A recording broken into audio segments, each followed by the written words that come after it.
Hey there, welcome to YouTube. If you are into poetry, if you are into literature, if you are into cultural history, then you've come to the right place. Cardboard Box Productions makes podcasts about all those things, so be sure to click the subscribe button and turn on the notification bell so that you never miss a new episode. Obviously, we mostly make podcasts, so you can also go to anywhere you get your podcasts, if it's a place other than YouTube, like Apple Podcasts, Spotify, Stitcher, SoundCloud, and you can subscribe to our podcast feeds there. All right, I hope you enjoy this episode.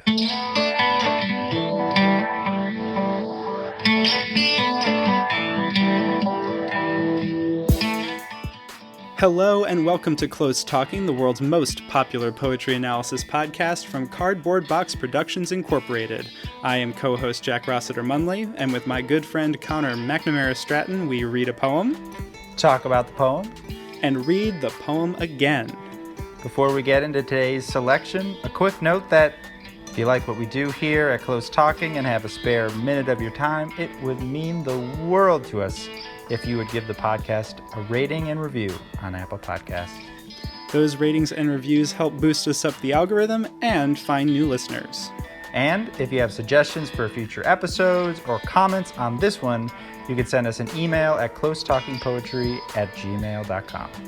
And you can also find us on social media. On Twitter, the show is @CloseTalking. I am @Jack Rossiter Munn, and Connor is @Connor M. Stratton. On Instagram, the show is @CloseTalkingPoetry, and on Facebook, it's facebook.com/CloseTalking. We also have a website, closetalking.com, where you can find all the past episodes of the show, and Cardboard Box Productions has just launched a newsletter, Unboxed, and if you go to cardboardboxproductionsinc.com, you can subscribe for more behind-the-scenes stuff on Close Talking and all of the other literary and cultural history podcasts that Cardboard Box Productions makes. On with the show. Hello and welcome to a brand new episode of Close Talking. I am one of the co-hosts, Jack Rossiter Munley. And I'm the other co-host, Connor McNamara Stratton. And this is the podcast where we read a poem, talk about that poem, and then read that poem again. Today, well, it's poetic, but it's not maybe technically a poem. Today, we are talking about Harper's Monologue from the end of Angels in America, A Gay Fantasia on National Themes by Tony Kushner. This will be the second part of a play that we've done. We talked about the part in Antony and Cleopatra. But otherwise, we've kept strictly to the form. So this will be an interesting look at how the poetic moves throughout mediums. Indeed. And similar, as you mentioned, we did talk about a passage from Antony and Cleopatra. Shakespeare, as a playwright, very much known for having poetry in his prose. And a little bit of background, I think, on Angels in America, Tony Kushner and the character of Harper, which I'll do real quick before we read this, points to how connected this piece is to poetry itself. In addition to being poetic prose, there are poetic roots in the work itself. Tony Kushner had a friend who was diagnosed with AIDS, and he had a dream where an angel visited that friend, and immediately after having that dream, wrote a poem that he claims he has never looked at again. But the title of that poem was Angels in America, and it is theorized that some of the seemingly strange connections that show up in the finished play originate from whatever that poem was. And the play itself is very poetic, particularly the second part of it, which is where this comes from. So Angels in America, A Gay Fantasia on National Themes is a two-part play by Tony Kushner. Part one is called Millennium Approaches, and it's about 3 hours long. And part two is called Perestroika, and it's about 3.5 to 4 hours long. It's a huge play. The first part is a little bit more contained, sort of sets the groundwork. And then the second part, Perestroika, is where things really get kind of crazy and start branching off in all kinds of metaphysical and dreamlike ways. And the character of Harper, who speaks this monologue, is a Mormon woman She's introduced as the unhappy wife of a closeted homosexual Mormon gentleman, and she is addicted to Valium, which is given as the reason for some of her flights of fancy, let's say. She's regularly attributed with having sort of dreams and visions and seeing things throughout the play, though most of the people who've played her contend that the Valium is a fake out and that really this is her visions and the things that come to her within the play. We essentially meet her the first day the Valium doesn't work. Like the Valium is there to contain her more fanciful mental journeys, let's say. I don't even know how to describe it. Anyway, highly recommend the play, and Harper is a really interesting character. One other piece about linking poems and poetics to this particular section is that Harper as a character speaks very poetically, and in fact, Mary Louise Parker, who played this role in the 2003 HBO adaptation, said that one of the challenges of speaking this monologue was to speak it as a character who just happens to speak poetically, not like really acting it and not giving it a heightened sense the way that the language might indicate, because this is just how Harper thinks and feels and talks. I agree. Yeah. I have nothing else to say except you should read it. I'm very excited. I love this part. It's so good. Cool. This is Harper's monologue from Angels in America. Night flight to San Francisco. Chase the moon across America. God, it's been years since I was on a plane. When we hit 35,000 feet, we'll have reached the tropopause, the great belt of calm air, as close as I'll ever get to the ozone. I dreamed we were there. The plane leapt the tropopause, the safe air, and attained the outer rim, the ozone, which was ragged and torn, patches of it threadbare as old cheesecloth, and that was frightening. But I saw something only I could see because of my astonishing ability to see such things. Souls were rising. From the earth far below, souls of the dead, of people who had perished from famine, from war, from the plague, and they floated up like skydivers in reverse, limbs all akimbo, wheeling and spinning. And the souls of these departed joined hands, clasped ankles, and formed a web, a great net of souls. And the souls were 3-atom oxygen molecules of the stuff of ozone, and the outer rim absorbed them and was repaired. Nothing's lost forever. In this world, there's a kind of painful progress, longing for what we've left behind, and dreaming ahead. At least, I think that's so. Cool. That's so good. God, it's so good. So the subject matter of Angels in America is at its core about the AIDS crisis and HIV, but it also mixes in the end of the Cold War and Mormonism, and it sort of blends it all together into this crazy, beautiful mess of a mix that just, it's so great. Yeah, and it's a really interesting. I just finished reading the play. I had seen the HBO special, which I highly recommend, which is great, but I had never read it. I've never seen a real production of it because I think it's so unruly to put on, but if it is ever in my area, I'm going to go there immediately. Yeah, it's a fascinating play for so many reasons. Part of it, which I think gets at this particular moment of Harper's monologue, is it feels like so perestroika, which is the name of the second part, is like a reference to a sort of societal restructuring that was like thought or an idea that was going to happen in the Soviet Union, like particularly when I think Gorbachev was in power or something. And so thinking about that, and there's a part in his playwright's notes where Kushner talks about the perestroika being a comedy, although not a farce, in that a comedy in the sort of Shakespearean traditional sense in which things are sort of resolved and things have a quote unquote happy ending. Although, I mean, that's sort of complicated. But you get the sense that he's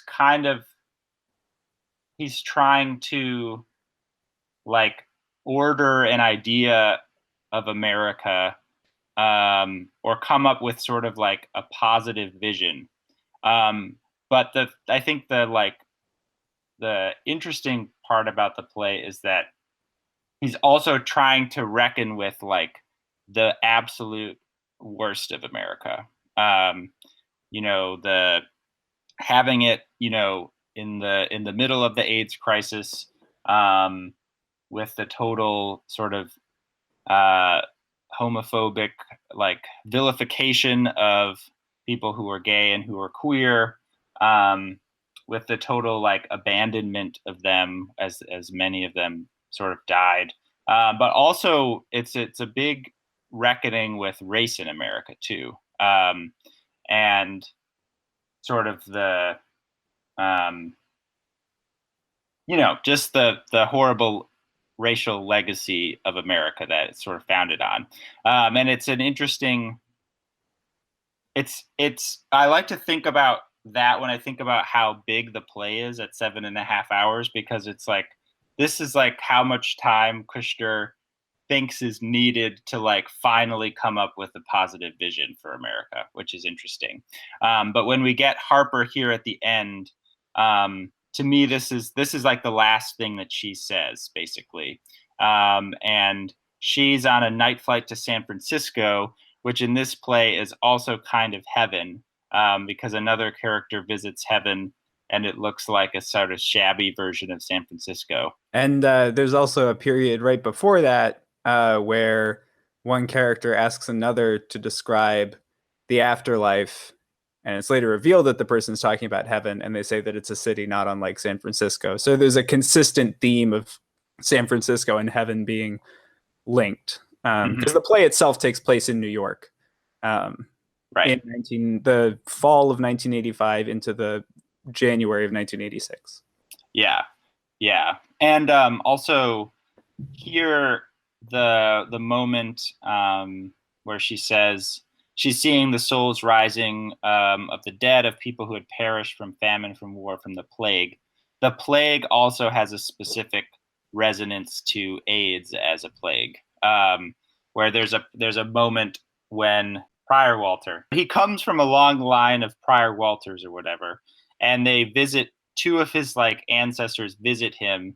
They're like heralds into the afterlife, because Prior Walter also has AIDS and is thinking that he might be dying, like sort of soon. And they had both died in various plagues in history. I think one was the Black Plague, and so there's sort of a explicit connection that Kushner makes there between these sort of plagues and AIDS as its own sort of plague epidemic. I like your point about taking just so long to have to reckon with the very problematic history of the various subjects that are under examination in Angels, because there's a lot of gender and sexuality investigation.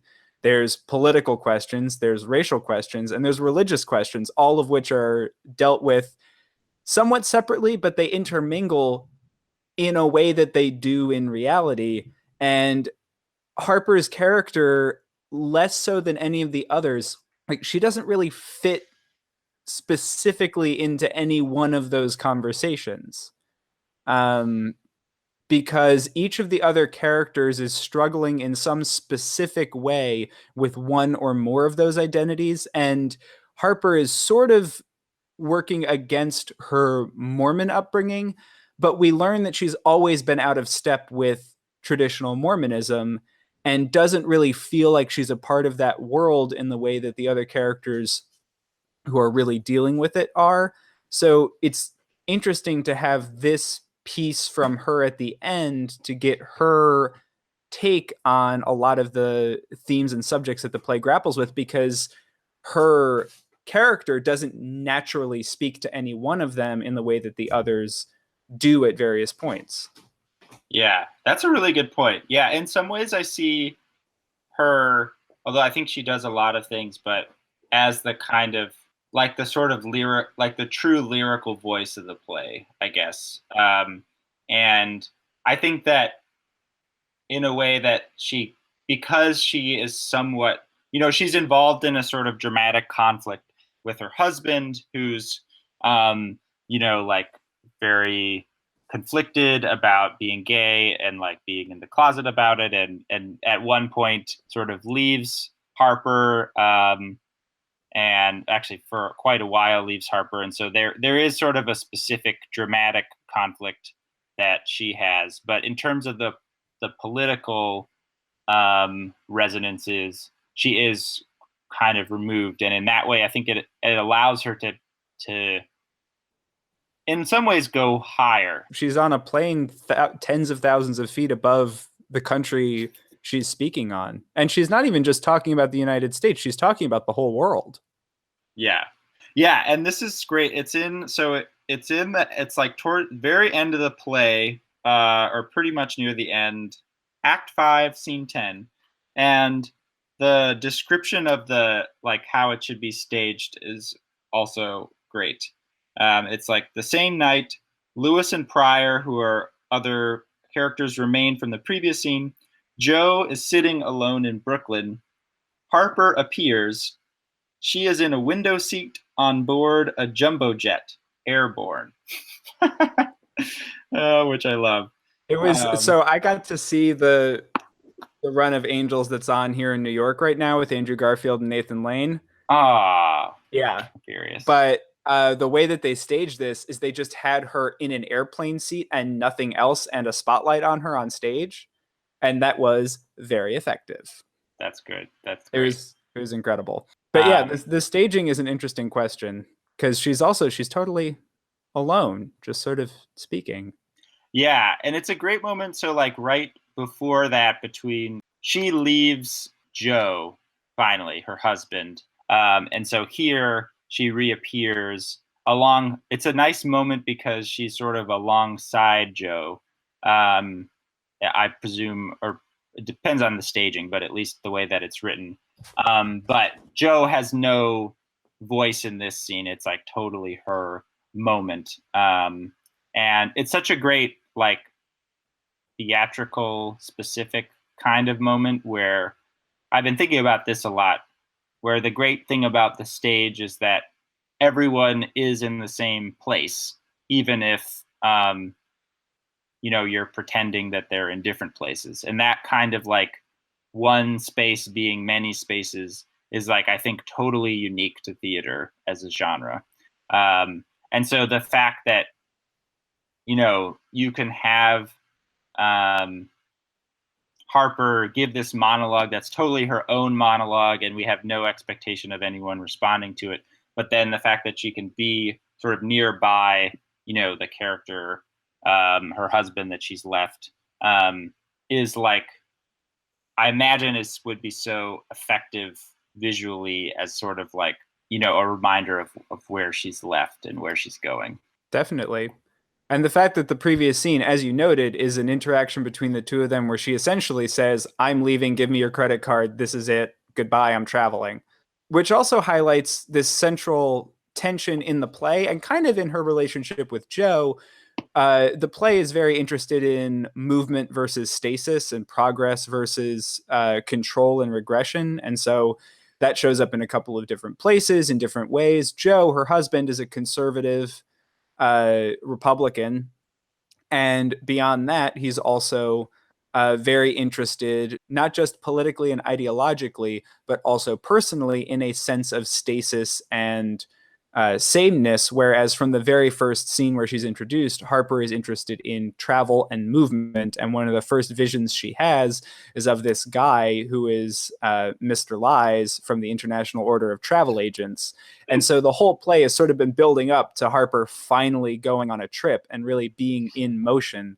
And I'm interested what your thoughts are about her giving this, I don't even know what to call it.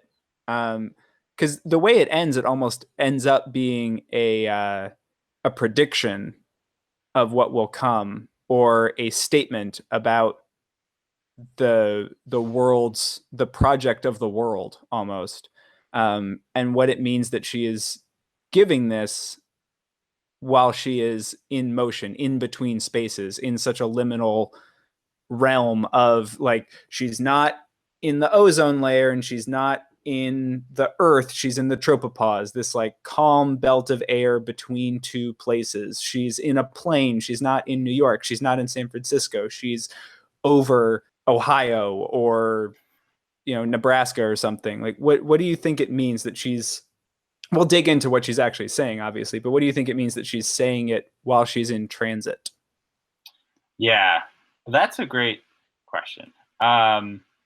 And another just that I love that you brought up the sort of tension between stasis and movement, because the prior Walter in his prophetdom is given this like holy book of stasis, basically, that he can sort of use to kind of like stop everything, and keep things as they are. And in the end, prior Walter returns the book, goes to heaven and returns the book, and is kind of like, I want more life, basically. And that's what he says. Bless me anyway. I want more life.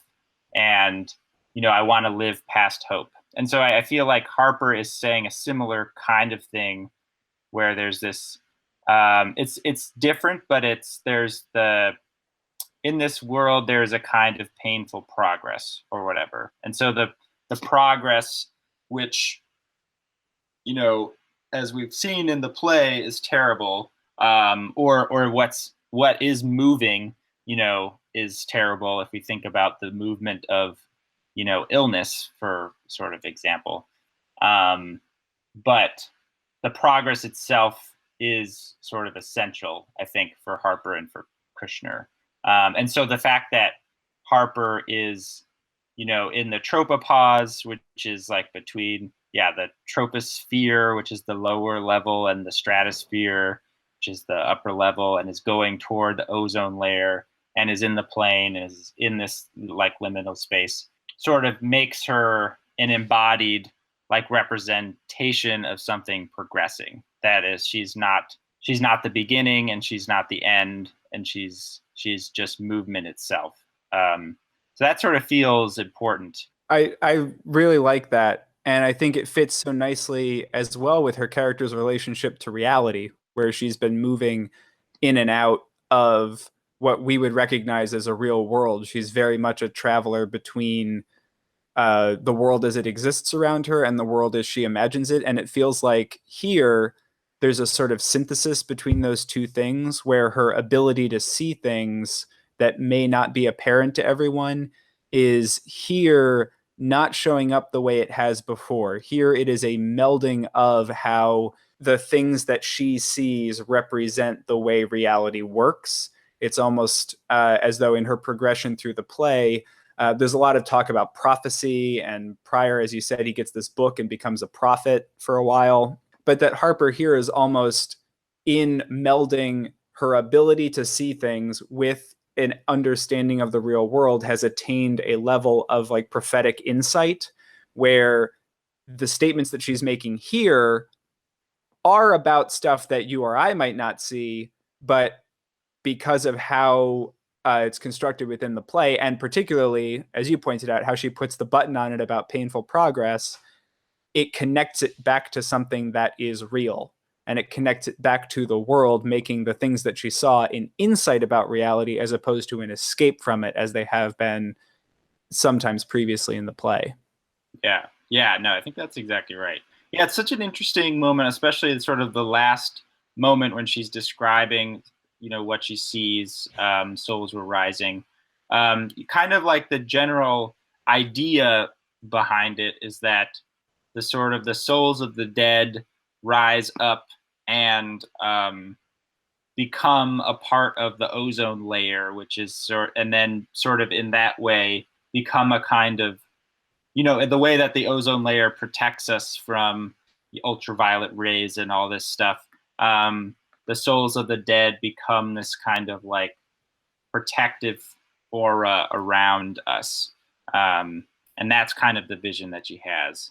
But similarly with this merging of reality and to something that we can't see, I think one particularly great moment or feature of this in terms of writing and the lyric is the very specific way that the fact that it's the ozone layer, and the fact that this part, and the soles of these departed joined hands, clasped ankles, and formed a web, a great net of souls. And the souls were 3-atom oxygen molecules of the stuff of ozone. And the fact that Kushner goes to is naming, that the ozone is made of the O3 3-atom molecules is such a great moment, because it gets very precise and scientific, which like in that time, but also still this time, science, if we think about poetry, or in our talk about concrete and the real and the literal, science has almost like is a paradigm of reality that we live in or something. And so to be able to sort of describe things in a scientific manner is to in some ways become to describe things in the most real way, or the most objective way. And the fact that he's pairing that scientific discourse with this total supernatural divine rising of souls is like, it's great. Totally. Yeah, it's awesome. It also, I'm thinking a little bit about how we discuss this in the poem Nursing Home, where there's that section that goes straight into, like, it's from a medical journal basically. And I'm thinking about the fact that this language points to, as you said, it's like a scientific way of speaking about the ozone layer, which does put me in the mind of medicine and the medical profession, and that the ozone layer is in a way a part of the Earth's immune system. It blocks out ultraviolet light. It protects us from harmful intrusion from without. And in a play that deals with HIV, which attacks the human immune system, I think that's a pretty powerful connection for him to be drawing, which he never makes explicit here, other than the reference to people dying in a plague, which has been set up, and also the fact that Harper has been interested in the ozone layer before in the play. But the fact that here we're talking about the immune system of the planet, when the play is so deeply interested in a disease that attacks our own defenses against infection and disease, I think is really interesting. Yeah, that I really like that. It makes me think of that repair is like a really important part of the play, and that the kind of another way to think of a comedy is resolution, or and the structure of this play is a kind of repair after a rupture or whatever, and this, and that makes so much sense, that how important that would be, especially given talking about HIV, when the sort of the body's ability to repair, especially when it becomes AIDS, is sort of irrevocably damaged. And also that's just like, it's sad because, like, obviously we've known about the science for a long time, but it just feels ever prescient and relevant that we're talking about the ozone layer. And they mentioned global warming at one point. And so the play also has that dimension of like actually thinking about the world as the world, and not just like a proxy for like human life. But it is sort of concerned about the damage that's happening on that large scale. Definitely. And the link, I like that you pulled out repaired, because I think that's an interesting word, particularly when it is put next to painful progress, because it's sort of like working out, like you tear your muscles and then as they repair, they grow. Like that's how your body heals you from injuring it, basically, and then you get stronger and fitter and whatever. But the word repaired puts me in mind of something that is stronger after that it was broken, and then in fixing it, it's not necessarily in the word, but the fact that it is right next to then nothing's lost forever in this world, there is a kind of painful progress. it's in the moments of tension and struggle that real progress is made, is part of, I think, where the play is at and part of what this is pointing to, particularly because it takes place and was written. Well, it was written, it takes place during the tail end of the Cold War, but it was written right after the fall of the Berlin Wall and the end of the Soviet Union, around the time that the famous End of History article was written by Francis Fukuyama, which was basically saying that the ideological struggles that had been the hallmark of the 20th century were now over, and that in the dialectical progression of history, the thesis, antithesis, and eventual synthesis, the dialectic of communism and democratic capitalism had finally resolved itself. The thesis and the antithesis, the synthesis was the world after the end of the Soviet Union. Liberal democracy had prevailed. This idea that history was over and that kind of progression had ended. I think this play is working against that notion that it's all ended, that history has ended, that there is no more painful progress to be had, that there will still be, even in this, in talking about how connected Harper is to reality, there's the thesis of reality, the antithesis of her visions, and this is a synthesis of them that points to the future. And I think in reading the word repaired and looking at painful progress, that's what painful progress is. It's when these different ideas collide and then a new, not necessarily a new world, but a new reality or a new idea is put forward. Yeah, that's exactly right. And fittingly, the very end, the very, very end of the play is is an epilogue that actually happens, I think, right after it jumps ahead to February 1990. And the Berlin Wall has just fallen. So there's like a slight little moment that's sort of around that time that you're talking about. And there's an amusing, like Lewis is another big character who endlessly amuses me. And he's kind of like a very self-conscious caricature of Tony Kushner himself, I feel, which I think has been talked about in many ways. But Lewis in this final epilogue is actually seems to be arguing something similar to the end of history. He says, whatever comes, what you have to admire in Gorbachev and the Russians is that they're making a leap into the unknown, or I don't know. And he's like very rah, rah, rah about it, sort of. But he also previously specifically talks about his own worldview being a sort of positive dialectical progression, quasi-Hegelian through history, blah, blah, blah. He's very verbose. But then at the very, very end, Pryor sort of interrupts them, which is hilarious. He's like pausing Lewis's conversation. Like literally he's just like, all right, now you're going to stop talking, and then addresses the audience.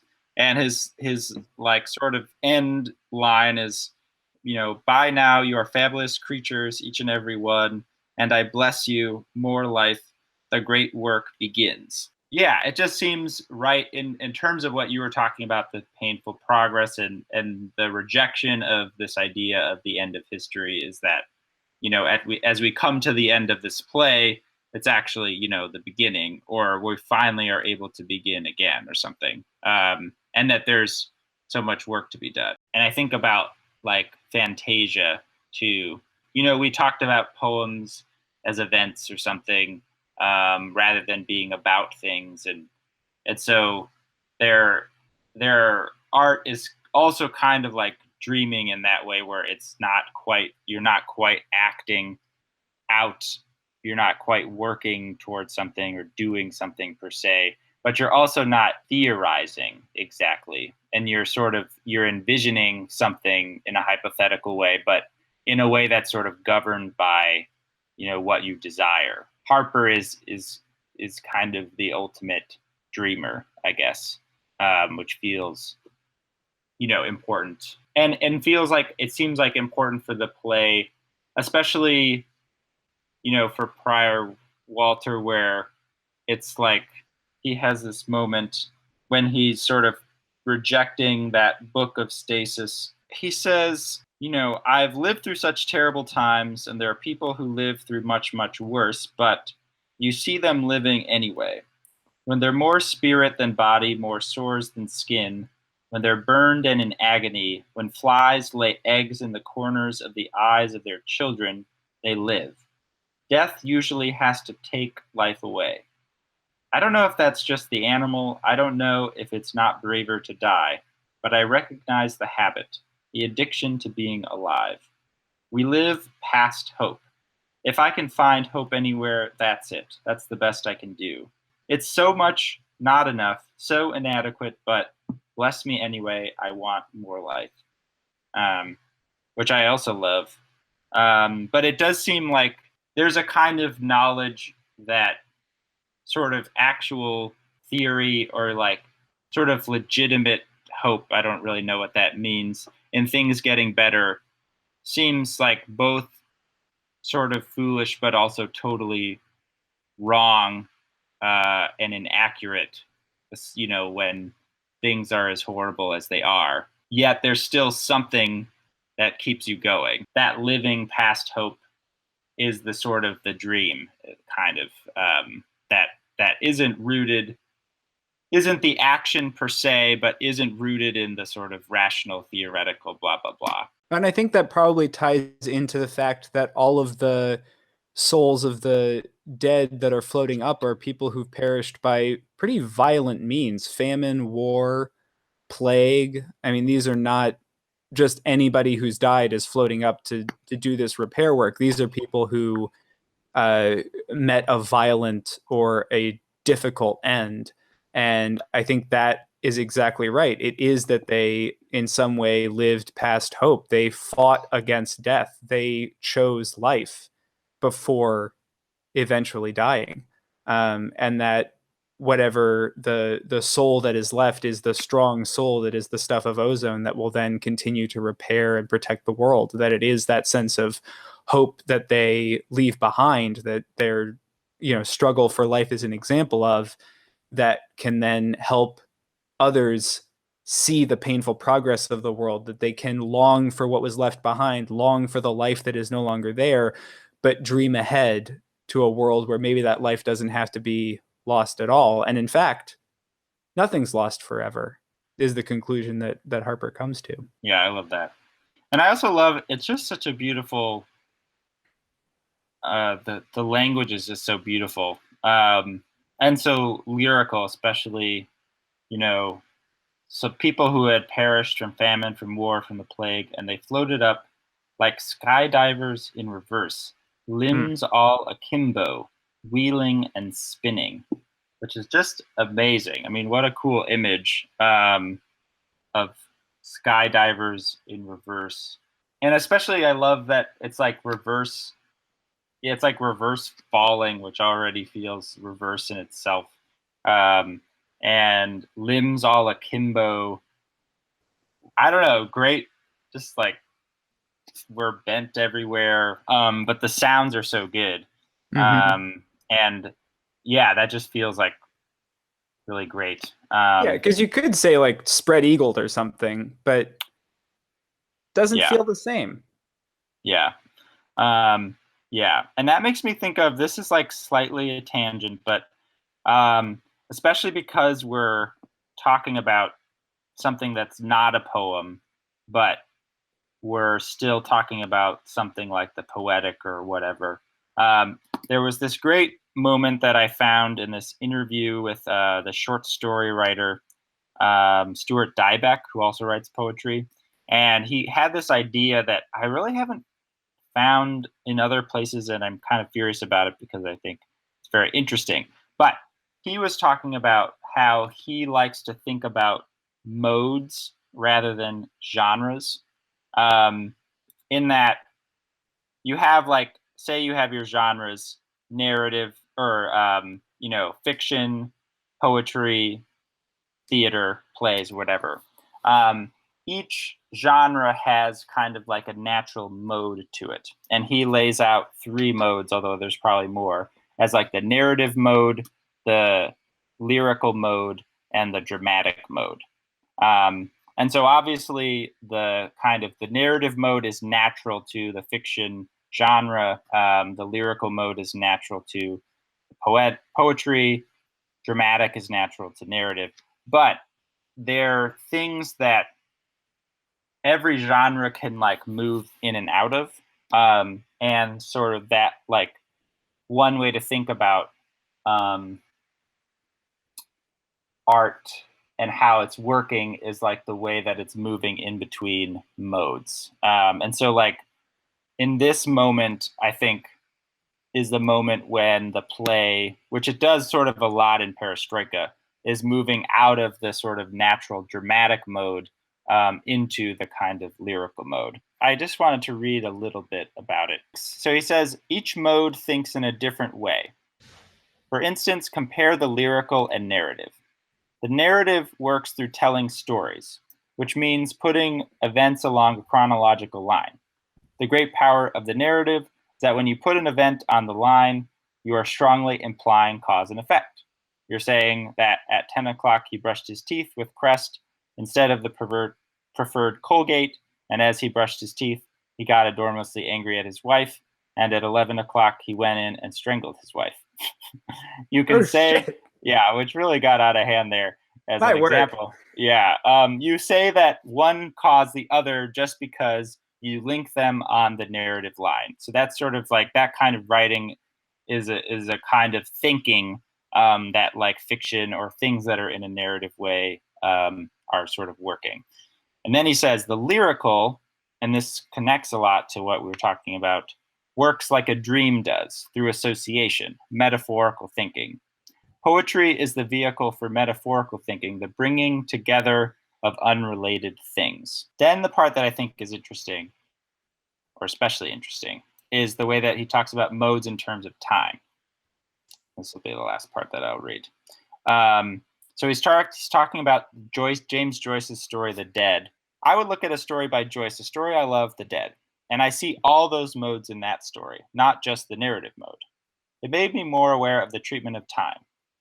For instance, when you get in the narrative mode, you are inescapably writing about time. You can't help it. The narrative mode depends so heavily on chronological line, and time moves at a certain pace in the narrative mode. You make all kinds of decisions based on time, on the way you've organized those events, so pacing becomes hugely important. However, time in the lyrical mode moves at an entirely different pace. You can extend time the way that time is extended when you smoke dope, which I like that. You can shrink time. You don't have to feel obligated to make it symmetrical. And then he says, the time it takes you and I to have this conversation, because it's an interview, our dialogue is real time. Nothing's speeding us up, nothing's slowing us down. We're in the present, you and I, talking right now. That's what drama is, the dramatic mode, a keenly selected, heightened present. So time in the dramatic mode is real time. So I like thinking about that in terms of drama being sort of naturally just real time, things lining up, but everything's just very charged and very heightened. Whereas narrative, there's actually like a lot of real time that's then being like selectively curated along a chronology to sort of like make us see cause and effect. Whereas the lyrical has this sort of elongating of time and also that sort of associative logic. I don't know. It's interesting to think about the play, especially the play as two parts, because the first play, Millennium Approaches of Angels in America, is like a very tight, dramatic three-part play. There's like lyrical moments, but it's like very much works and moves because of the sort of real-time conflict that the characters are having with each other. And then Perestroika still has those elements, but is like entirely blown up. And there's long, weird monologues, and we're in heaven for a long time. And like there's one part where we're in a Mormon museum and we're watching live dolls give some weird history of Mormonism. And everything's just like funky. And it seems to me that in a way, the perestroika is like it's like almost or it's like much more heavily in the lyrical mode. There's a way in which Kushner is trying to like take all of the dramatic charge that he created in the first part and then kind of like stretch it out and like push it into something and tease as much out as he can in Perestroika. And also be able to be more associative and dreamlike as a way to kind of like get into this kind of grand vision for like what America can be or something. And it seems to work, and especially in Harper's monologue is one example of this, of like a sort of purely lyrical mode where and the language, you know, like the language being poetic, quote unquote, saying skydivers in reverse, limbs all akimbo, wheeling and spinning the rhythm. That's sort of like the necessary juice to like bring the moment into the lyrical mode. That's kind of like the fuel that you give it to propel it up there. And in doing so, we're able to like go there ourselves in a way, into the dreaming ourselves because it's in a lyrical mode, I think is what Dybeck might say. That because time has sort of like become longer, we're in this weird stretchy space. And that sort of opens us up as like an audience in the same way that Harper is, perhaps. I realized that was like very long, but I'm sorry, did you say very awesome? Because it was. No, that was great. And it put me in mind of two things. One of which is that I know that Kushner was freaked out about writing Perestroika after Millennium and wasn't sure about it. And that this section is something he already had written that his friend then encouraged him, like, no, you have to keep going. You have to write Perestroika for this. So the fact that this intensely lyrical part was already completed and in fact was part of the motivation to keep going with Perestroika, I think probably points to the lyrical heart of that piece. And I really like that you pulled that out. And then the one other thing that this monologue put me in mind of, which is another instance of moving from a narrative or dramatic mode to a lyrical mode, was particularly this line, longing for what we left behind and dreaming ahead, put me in mind of, as many things do, but this more than most, the end of The Great Gatsby, where there's boats, so we beat on boats against the current, borne back ceaselessly into the past, very much felt echoed here in longing for what we've left behind and dreaming ahead. And that whole passage at the end of Gatsby, quite literally, the world drops away and Nick, the whole narrative has sort of concluded, and Nick is like putting an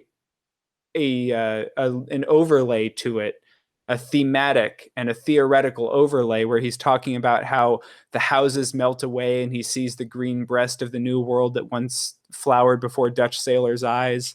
And that's very much what's going on, I think, in Harper's monologue. She is seeing the world as it exists drop away, and then this is what she sees laid over it. And then the bit that she puts on the end about painful progress and dreaming ahead is very similar to how Nick then draws back to Gatsby and the green light at the end of his sort of lapse into lyricism. Yeah, that's a great comparison. Yeah, my professor talked about those moments in Gatsby as Fitzgerald bringing up the violins, or like playing up the strings, basically. Which is another way of saying that it gets musical or lyrical. But I think that is also, as you're like, sort of those moments that sort of like elevate Gatsby as a novel. And I love that you mentioned there's this great, we'll link to it, but there's this great oral history of Angels in America that there's like a long reads on Slate, but it's also a book. And I've read the long reads and I haven't yet read the book, but I'm going to get it soon. But that's, I think, where Jack was drawing from, where they basically interviewed like hundreds of people, I think, who were variously involved in the play, and then they're sort of like all talking about it, and like the making of it. It's like really fascinating. But Kushner has this part where he's like walking with his friend Sigrid, and then she's like, well, what happens next? And I told her what I knew of the plot, and she said, have you written any of it? And I showed her in my notebook when we got into her house this thing I had just written sitting in the park that turned into Harper's monologue on the flight to San Francisco at the end. This part that we're talking about now. And she read it and she cried a little and she said, this is going to have to be in the play. And I said, I know, but what am I going to cut? And she said, why don't you make it 2 plays? Boom. Boom. The other part from that oral history is they have interviews of many of the various people who played Harper in various productions, and they sort of talk about what it was like to do that speech, which is really amazing. And then also they have this bit from Kushner, and he says, it's the best paragraph I've ever written. The last little thought that I have is that it's interesting thinking about the play as a whole, is the very first thing that Harper says actually connects very specifically to this monologue. And she's sort of like by herself and starts saying, when you look at the ozone layer from outside from a spaceship, it looks like a pale blue halo. 30 miles above our heads, a thin layer of 3-atom oxygen molecules, product of photosynthesis, so she's like creating almost, in some ways, word for word, the same kind of image.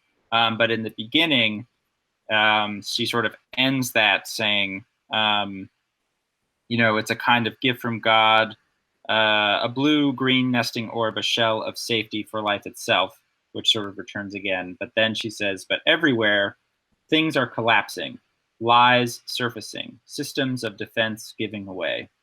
This is why I shouldn't be left alone. I'd like to go traveling, leave you behind to worry. I'll send postcards with strange stamps and tantalizing messages on the back. Anyway, and so there's a nice sort of almost like word for word resolution where here we have the same kind of image, but it's in fact broken or it's collapsing, and she has the wish for traveling. And then by the end, we return to that image, but she's in her jumbo jet and she is going. And even though things are, even though there's a hole in the ozone layer and that things are sort of collapsing, there's also now the souls sort of rising to repair the outer rim. Yeah, it's awesome. It's just, everything about it is great. Yeah. It would be great on its own, but the fact that it is so strongly, not just thematically linked, but like literally linked to how her character entered the whole, it's just, it really is a great example of what makes Angels in America so great, because it goes in so many different directions all the time, but you never feel totally lost. I think there are a lot of roads to go down within the play, but you always feel like you're on one of them. Yeah. It's so good. It's so good. Shall we do it again? We should read it again. All right, cool. This is Harper's monologue from the end of Angels in America Part 2, Perestroika.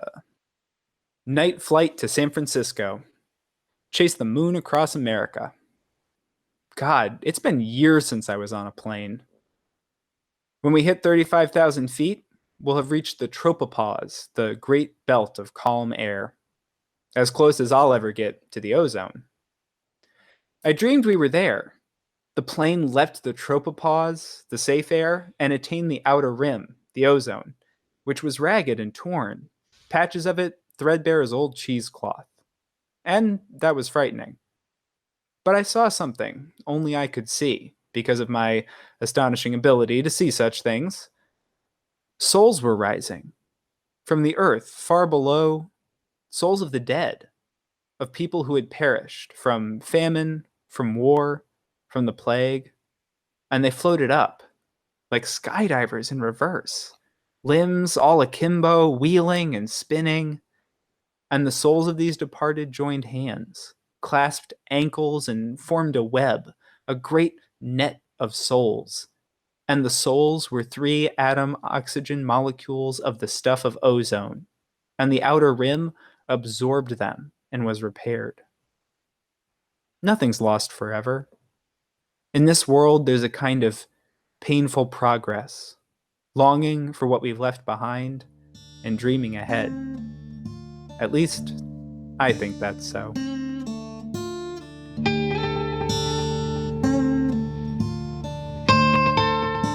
This is co-host Jack Rossiter Munley. Thank you so much for listening. If you enjoyed this episode, head on over to Apple Podcasts, leave a review. 5 stars maybe? Those reviews help with the algorithm and are a great way for us to find new listeners. And you can put anything in them. You can write whatever you want. You can just say, oh, this is a good podcast. I like this podcast. You could be like, hey, that Connor guy, he makes a lot of good points. Jack, why is he doing this outro so long? Get him off the mic. And whatever you feel like writing, head on over there, 5 stars, drop in the review.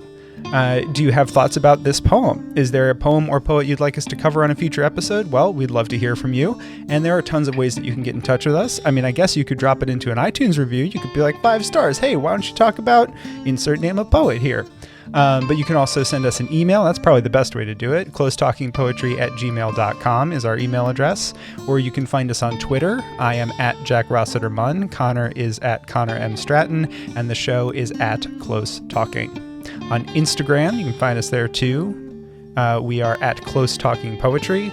And we are on Facebook at facebook.com/Close Talking. We haven't gotten to TikTok yet. And we might never. Who knows? Anything's possible. Speaking of all those social media platforms, a very special thank you to our incredible social media manager, Corey Chena, who keeps us active across the internet. And a thank you to all of you for listening. We will see you next time.